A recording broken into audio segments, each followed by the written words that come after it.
facem un clipuleț așa. Despre...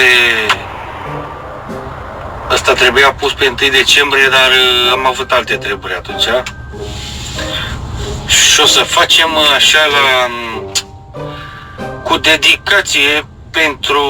Diaspora și băieții ăștia, patrioți ăștia noștri, românașii noștri, patrioți și toate cele, înțelegeți voi. Să începem, în primul rând, hai să începem să mulțumim, frate, României, da? Cum adică? Deci, începem, da? Mulțumim, draga noastră Românie, Căci, din cauza la mafia asta din România că există, Ai lăsat, dragii noștri părinți, singuri, frate, pentru că noi ăștia tinerii am plecat să ne căutăm viața pe alt loc. Asta e prima. a doua mulțumire pentru draga noastră Românie, mulțumim, draga noastră Românie, că ai lăsat mulți copii în țară,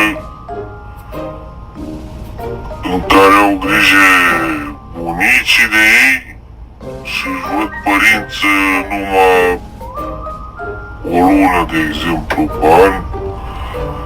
Deoarece părinții lor sunt plecați tot în străinătate la muncă pentru a le face un trai mai bun. Da? Altă mulțumire pentru draga mea Românie. Mulțumim, draga noastră Românie, pentru faptul că ai despărțit mii de familii. Asta ca să explic. Unde a plecat unul din familie a plecat în sănătate să facă bani, celălalt a rămas acasă și pe parcurs au început să strice treburile și automat a venit și despărțirea. Deci, mulțumim, frate, și pe treaba asta. Deci, bravo! România, o țară minunată, frate. Deci, minunată, da? Bun. Acum,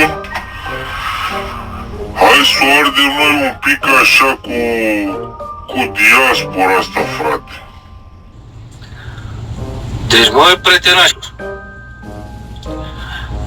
măi, eu nu înțeleg de ce vă bucurați voi de 1 decembrie, de socotelile ăștia, că e ziua României, că așa, și care e faza dacă e ziua României? M-aș bucura de ziua României dacă aș fi în România mea acasă și aș avea un trai bun în țărișoara mea, atunci m-aș bucura, frate. Voi care tot vă bateți în piept că munciți pe străinătate și nu mai puteți de dragul României, România o să fie, nu o să fie nimic, o să fie, și ăștia care au luat acum, E tot o apă și un pământ, frate. România trebuie... Ce să faci, frate, în România? Ce să-i faci la România? România trebuie schimbat tot. Deci tot, luați toți afară cu toată lumea, la sapă, dați-vă dracu ăștia care guvernează. Și venit altă prospătură. Așa, dacă îi de-ăștia amestecături de-ăștia, a fost un partid cu tare până la cutare, s-au ciudat acum în ăsta, a căzut al altul, e tot o apă și pământ, frate. Așa că... Hau-bau, frate. Iar pentru voi, diasporenii mei, care tot am în inimă România și alea și alea, ce o ardeți voi paci, băi, aduceți-vă voi acasă, mă, România. Băi, aduceți-vă voi acasă, frumos, în România. Lucrați acolo pe salariul minim, da? Și ia stați, mă, frățăorii mei, ia stați voi la Românica acolo și stați acolo în sărăcie frumos și numai așa. Român, patriot, inimă mare, hau-bau, da? Așa, frate, să vedem atunci ce vă mai place România, da? Deci, nici o socoteală, frate. Pe mine nu mă interesează, frate, nici o Românie.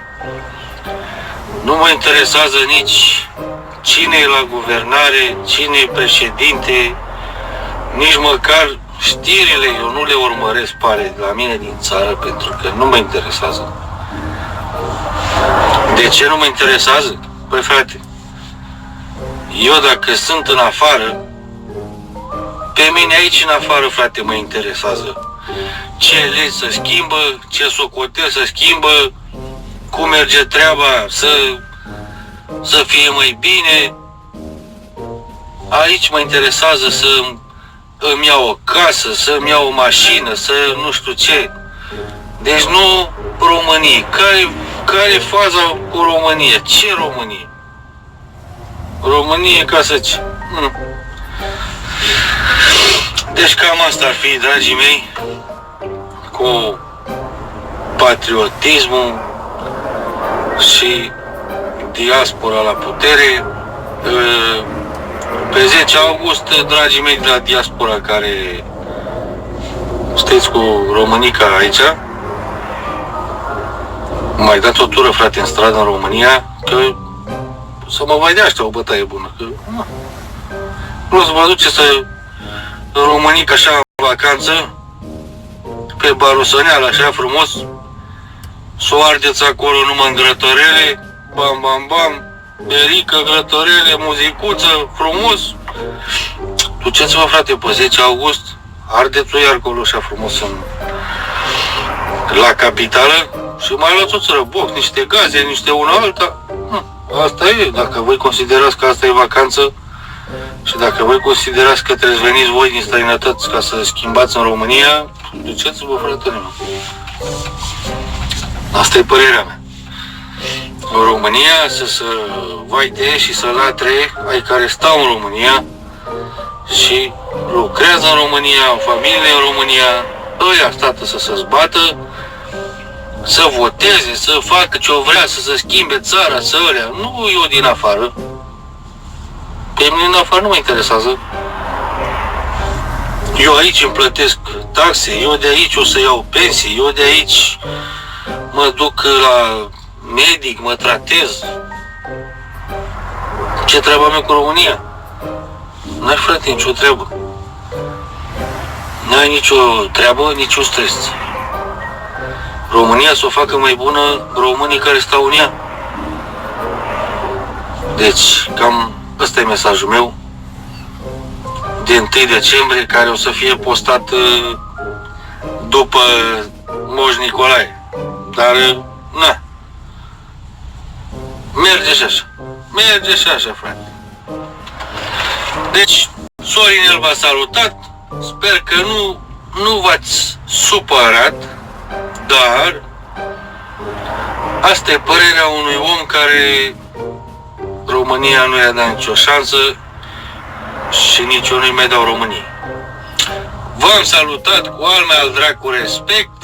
Ne vedem pe data viitoare.